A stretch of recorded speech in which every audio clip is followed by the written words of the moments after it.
ಮಹಾಲಕ್ಷ್ಮಿ ಮದುವೆ ಸೋಮವಾರದಿಂದ ಶನಿವಾರ ಸಂಜೆ 6:30ಕ್ಕೆ ನಿಮ್ಮ ಸನ್ ಉದಯದಲ್ಲಿ.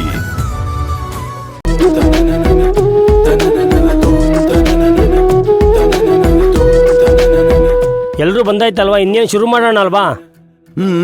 ಮಾಡಿ. ಪುರೋಹಿತ್ರೆ, 1 ನಿಮಿಷ. ಅದಕ್ಕಿಂತ ಮೊದಲು ಮುಖ್ಯವಾದ ಒಂದು ಮಾತುಕತೆ ಆಗಬೇಕು. ಆ ಮಾತುಕತೆ ಪೂರೈಸಿದ್ರೆ ಮುಂದಿನ ಕೆಲಸ ಆಗಬಹುದು.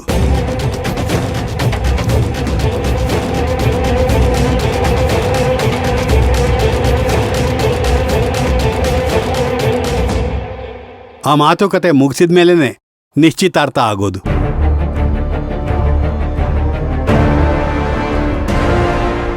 ಇವ್ರು ಯಾರು ಅಂತ ಗೊತ್ತಾಗ್ಲಿಲ್ಲ.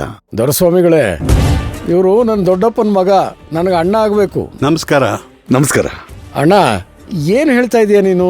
ಇದೇನೋ ನೀನು ಸಿಟಿಗೆ ಬಂದ್ಮೇಲೆ ನಮ್ಮ ಸಂಪ್ರದಾಯಗಳನ್ನೆಲ್ಲ ಮರ್ತು ಬಿಟ್ಟಿದ್ಯಾ? ಅಲ್ಲ, ಏನಾಯ್ತು ಅಂತ ಈ ರೀತಿ ಮಾತಾಡ್ತಾ ಇದೀಯಾ? ನಿಶ್ಚಿತಾರ್ಥ ಅಂದ್ರೆ ಕೊಟ್ಟು ತಗೊಳ್ಳೋ ಮಾತಾಡ್ಬೇಕಪ್ಪ. ಹೆಣ್ಣಿನ ಕಡೆಯವ್ರೇನು ಬಾಯೇ ಬಿಡ್ತಿಲ್ಲ.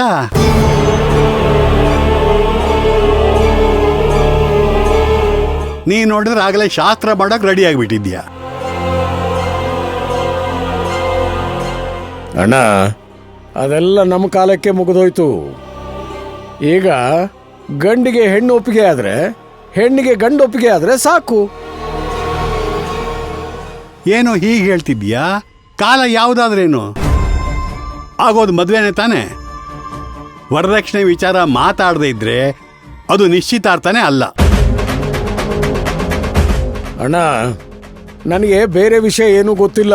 ನಮ್ಮನೆಯಲ್ಲಿ ಆ ಥರ ಏನೂ ಇಲ್ಲ. ನಮ್ಮ ಜೀವನ ಮಾಡೋದಕ್ಕೆ ಆ ದೇವ್ರು ಬೇಕಾದಷ್ಟು ಕೊಟ್ಟಿದ್ದಾನೆ.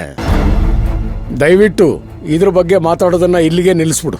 ಏಯ್, ಸುಮ್ಮನೆ ಇರೋ, ಏನೇನೋ ಮಾತಾಡಬೇಡ. ವರದಕ್ಷಿಣೆ ಕೊಡೋ ತಾಕತ್ತು ಕೋದಂಡನ್ ಮದುವೆ ಆಗೋ ಹೆಣ್ಣಿನ ಕಡೆಯವ್ರಿಗೆ ಇಲ್ಲ ಅಂತ ಹೇಳು. ಆ ವಿಷಯ ಇಡೀ ಊರ್ನವ್ರಿಗೆ ಗೊತ್ತಿರತ್ತಾನೆ. ನನಗೆ ಗೊತ್ತಿಲ್ವ ಈ ನಳಿನಿ ಬಗ್ಗೆ? ನಮ್ಮ ಕೋದಂಡನ್ ಮದುವೆ ಆಗೋಕೆ 10 ಜನ ಕ್ಯೂನಲ್ಲಿದ್ರಪ್ಪ. ನೀವು ಅಂದಿದ್ರೆ ಸಾಕಿತ್ ಕಣೋ, ಕೈಗೊಂದು ಕಾಲಿಗೊಂದು ಹೆಣ್ಣು ಸಿಕ್ತಿತ್ತು. ಕಾರು, ಬಂಗ್ಲೆ, ತೋಟ ಎಲ್ಲ ಆಸ್ತಿನ ಕೋದಂಡನ ಹೆಸರಿಗೆ ಬರ್ಕೊಟ್ಬಿಟ್ಟಿರೋರು. ಅದೆಲ್ಲ ಬಿಟ್ಟು ಹೋಗಿ ಗತಿಯಲ್ಲಿ ಇದ್ದವ್ರ ಜೊತೆ ಕೋದಂಡದ ಸಂಬಂಧ ಬೆಳೆಸ್ತಾ ಇದ್ದೀಯಾ.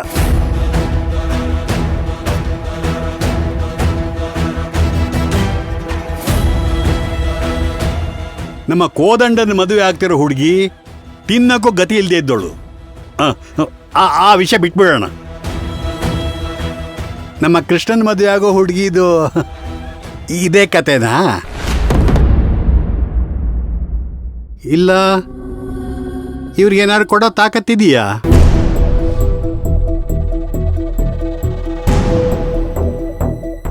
ರೇ ಯಜಮಾನ್ರೇ, ಏನು ಹುಡುಗಿರ್ ಕಡೆ ಇರುವಂತ ಅಷ್ಟು ಹಗುರವಾಗಿ ಮಾತಾಡ್ತಾ ಇದ್ದೀರಾ? ನಮ್ ದೊರೆಸ್ವಾಮಿ ಯೋಗ್ಯತೆ ಬಗ್ಗೆ ನಿಮ್ಗೇನಾದ್ರೂ ಗೊತ್ತೇನ್ರಿ? ಅವ್ರ ಯೋಗ್ಯತೆ ತಗೊಂಡು ನಾನೇನಪ್ಪ ಮಾಡ್ಲಿ? ಆಗಬೇಕಾಗಿರೋ ಶಾಸ್ತ್ರೋಕ್ತವಾಗೇ ಆಗಬೇಕು.